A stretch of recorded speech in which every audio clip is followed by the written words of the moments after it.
I always see, is this true that like Amazon, Microsoft, like big companies, they don't pay tax, state like income tax at the end of the year or something like that? No, they pay tax. Now Amazon has not paid tax for a couple of years, but the reason is not because it's not paying tax, but because of the way the tax code is written. To give Amazon an incentive to invest in infrastructure, to build more buildings, to hire more people, to expand, the government said, okay, if you do that, you can take some tax breaks. So Mm, that's what Amazon did.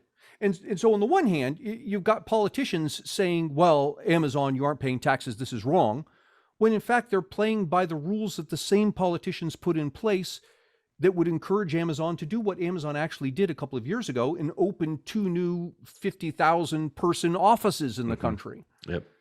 Yeah. I'm glad you cleared that up because that's what I see on the news and stuff. It's like Bezos is on this, $100 million yacht and he's not paying taxes. But to your point, if they have these incentives to grow the infrastructure and create more jobs, which they 100% have, Right. no question. I think that makes sense, and I think that's fair. Um, I mean, he's just going to make him rich. Eventually, he'll have to pay. Will he have to pay the taxes that he didn't pay in those years? Eventually, Yeah, so we have to make a distinction between Bezos and Amazon. So that's two different animals. I don't oh, know what Bezos' tax situation is right now. All this stuff I'm talking about is Amazon's tax situation. okay. And once they've exhausted these credits, which I think they exhausted them last year, Mm. they go back to paying taxes as usual.